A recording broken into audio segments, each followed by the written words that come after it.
بسم اللہ الرحمن الرحیم۔ السلام علیکم۔ آج ہم سنیں گے قصہ حضرت صالح علیہ السلام۔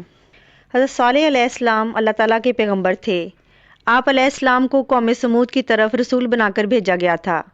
یہ قوم حجاز اور شام کے درمیان وادی القریٰ میں آباد تھی۔ یہ مدینہ منورہ سے شمال مغرب میں تقریباً 380 کلومیٹر کے فاصلے پر واقع ہے۔ قوم سمود بت پرست تھے۔ قوم سمود بھی قوم عاد کی طرح نہایت طاقتور، طویل القامت اور زبردست شان و شوکت کے مالک تھے، اور اسے فن تعمیر میں بھی کمال حاصل تھا۔ پہاڑوں کو تراش کر انتہائی خوبصورت عمارتیں بنانے کا فن گویا ان پر ختم تھا۔ یہ لوگ زیادہ تر کھیتی باڑی کرتے تھے۔ اللہ تعالیٰ نے ان کی زمین کو بڑی زرخیزی عطا کی تھی۔ یہ اپنے وقت کے بہترین معمار بھی تھے۔ ان کے محلات، قلعے اور مکان ان کے ہنر کا منہ بولتا ثبوت تھے۔ قوم سمود کا حیران کن ہنر پہاڑ تراشنا تھا۔ یہ لوگ کسی مناسب پہاڑ کا انتخاب کرتے، پھر اسے تراشنا شروع کر دیتے، یہاں تک کہ پہاڑ میں مکان بنا ڈالتے۔ یہ مکان غار نما نہیں تھے، بلکہ ان میں ہوا اور روشنی کا انتظام اور پہاڑ میں تعمیر ہونے کی وجہ سے یہ بہت مضبوط ہوتے تھے۔ انہی خوبیوں کی وجہ سے پورے علاقے میں قوم سمود بہت خوشحال اور طاقتور قوم تھی۔ اللہ تعالیٰ کی بخشی ہوئی نعمتوں کی وجہ سے سمود کے لوگ عیش و عشرت کی زندگی بسر کر رہے تھے۔ قوم سمود کے لوگ اپنے عالیشان محلات، سرسبز و شاداب کھیت، خوبصورت مرغزاروں اور نعمتوں کی فراوانی کے سبب غرور، تکبر اور سرکشی کے نشے میں چور تھے۔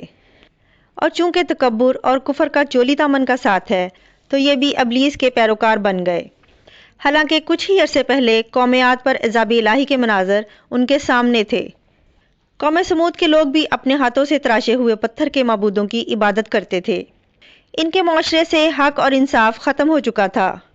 مقدس انسانی رشتوں کا احترام باقی نہ رہا تھا۔ بےہودگی، عیش و عشرت، شراب ان کی زندگیوں کے لازمی جز بن چکے تھے۔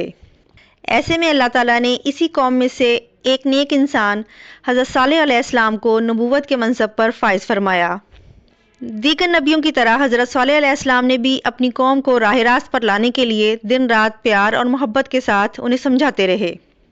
قرآن مجید میں اللہ تعالیٰ نے ارشاد فرمایا، ہم نے بھیجا قوم سمود کی طرف ان کی برادری کے فرد صالح علیہ السلام کو۔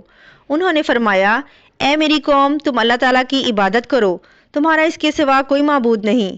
اسی نے تمہیں زمین سے پیدا فرمایا اور اسی نے تمہیں اس میں آباد فرمایا، تو تم اس سے مغفرت طلب کرو، پھر تم اس کے حضور توبہ کرو، بے شک میرا رب قریب ہے اور دعائیں بہت قبول فرمانے والا ہے۔ قوم نے حضرت صالح علیہ السلام کی دعوت حق کا جواب کچھ اس طرح دیا۔ قوم سمود نے کہا، اے صالح، یقیناً تم اس سے پہلے ہم میں امیدواروں کا مرکز تھے۔ کیا تم ہمیں ان کی عبادت کرنے سے روکتے ہو جن کی عبادت ہمارے باپ دادا کرتے تھے؟ اور بے شک ہم یقیناً ایسے شک میں ہیں دعوت توحید کے بارے میں جس کی طرف تم ہمیں بلاتے ہو، جو بے چین کرنے والا شک ہے۔ حضرت صالح علیہ السلام کی مسلسل واعظ و نصیحت اور اس کے نتیجے میں غریب لوگوں کا ایمان لانا قوم سمود کے سرداروں کے لیے تشویش کا باعث تھا۔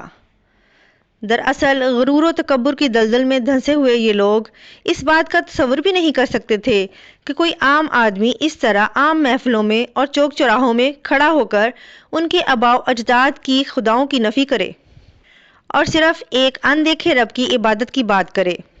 چنانچہ سب سردار سر جوڑ کر بیٹھے اور حضرت صالح علیہ السلام کو کہا، اے صالح، اگر تم اللہ تعالیٰ کے سچے پیغمبر ہو تو ہمیں کوئی ایسا معجزہ دکھاؤ جسے دیکھ کر ہمیں تم پر یقین آ جائے۔ انہوں نے کہا، تم ہمارے جیسے ہی بشر ہو، لہٰذا تم کوئی نشانی، معجزہ لے آؤ اگر تم سچوں میں سے ہو۔ حضرت صالح علیہ السلام نے اللہ تعالیٰ کے حضور گر گرا کر دعا کی اور اللہ تعالیٰ نے اپنے نبی کی دعا قبول فرمائی، اور دیکھتے ہی دیکھتے چٹان شق ہو گئی اور اس میں سے ایک خوبصورت اونٹنی برآمد ہوئی جس میں وہ سب خوبیاں تھیں جن کی قوم سمود نے فرمائش کی تھی۔ قوم کی اکثریت اپنی سرکشی پر قائم رہی اور اسے جادو کا کمال بول دیا۔ اس موقع پر حضرت صالح علیہ السلام نے اپنی قوم سے فرمایا، اور اے میری قوم، یہ اللہ تعالیٰ کی اونٹنی ہے جو تمہارے لیے ایک نشانی ہے، لہٰذا تم اسے چھوڑ دو کہ وہ اللہ تعالیٰ کی زمین میں کھاتی پھرے، اور تم اسے برائی کے ارادے سے ہاتھ نہ لگانا، ورنہ تمہیں جلد ہی عذاب آ پکڑے گا۔ اونٹنی سارا دن گھاس چرتی اور کنویں سے پانی پیتی، اور جب اونٹنی پانی پینے آتی تو وہ کنویں کا سارا پانی پی جاتی۔ حضرت صالح علیہ السلام نے کنویں کے پانی کو بھی تقسیم کر دیا۔ ایک دن اونٹنی پانی پیتی تھی اور ایک دن سمود کے لوگ۔ صالح علیہ السلام نے فرمایا، یہ اونٹنی معجزہ ہے، پانی پینے کی ایک باری اس کی ہے اور ایک مقرر دن تمہارے پینے کی باری ہے۔ کچھ عرصہ بعد ہی قوم سمود کو اپنے ہرے بھرے کھیتوں میں آزادی سے گھومتی پھرتی یہ اونٹنی ایک آنکھ نہ بھاتی، اور جب وہ یہ دیکھتے کہ اپنی باری آنے پر اونٹنی ایک ہی سانس میں پورے کنویں کا پانی پی جاتی ہے تو حیران ہو کر اسے جادو سے تشبیہ دیتے۔ آخرکار شیطان کے اکسانے پر انہوں نے اونٹنی سے جان چھڑوانے کی تدابیر سوچنے شروع کر دیں، اور اس کا ایک ہی حل تھا کہ اسے مار دیا جائے۔ اس شہر میں 9 سردار تھے جو زمین میں فساد کرتے رہتے تھے، اور اونٹنی کا قتل بھی ان 9 سرداروں نے کیا۔ حضرت صالح علیہ السلام کو اونٹنی کے قتل کا بڑا غم تھا۔ اللہ تعالیٰ کے وعدے کے مطابق اب عذاب آنا ہی تھا۔ حضرت صالح علیہ السلام نے اپنی قوم کو مطلع فرمایا، اب تمہارے پاس عیش و عشرت کے صرف 3 دن باقی ہیں، اس کے بعد ایک سخت عذاب تم پر نازل ہوگا۔ تو صالح علیہ السلام نے فرمایا، تم اپنے گھروں میں 3 دن فائدہ اٹھا لو، پھر عذاب آ پکڑے گا۔ حضرت صالح علیہ السلام کی بات سن کر قوم کے سرداروں نے تنزیہ استفسار کیا کہ یہ 3 دن ہم کیسے گزاریں گے؟ حضرت صالح علیہ السلام نے فرمایا، پہلے دن تمہارے چہرے زرد ہو جائیں گے، دوسرے دن رنگ سرخ ہو جائے گا، اور تیسرے دن تمہارے چہروں پر نحوست پوری طرح عیاں ہو جائے گی، یعنی وہ سیاہ پڑ جائیں گے، اور چوتھے دن تم پر قہر الہی نازل ہوگا۔ اور پھر جب یہ تینوں دن ایسا ہی ہوا تو وہ خوف زدہ ہو گئے۔ ابھی چوتھے دن کا سورج طلوع ہی ہوا تھا کہ آسمان سے ایک بہت تیز چیخ کی آواز چنگھاڑ کی صورت میں بلند ہوئی، جس نے ان کے کانوں کے پردے پھاڑ دیے، دل دہلا دیے۔ چیخ کی آواز کے ساتھ ان کی روحیں جسموں کا ساتھ چھوڑنے لگیں، اور وہ اپنی اپنی جگہوں پر اوندھے پڑے سسک سسک کر ختم ہونے لگے۔ کچھ ہی دیر میں لاکھوں افراد پر مشتمل نہایت قوی اور طاقتور قوم جانوروں کے کھائے ہوئے بھوسے کی طرح ڈھیر ہو چکی تھی، اور کفر و شرک میں مبتلا، غرور و تکبر میں ڈوبے لوگوں کا شاندار اور بارونق شہر خموشہ میں تبدیل ہو کر ہمیشہ کے لیے عبرت کا نشان بن گیا۔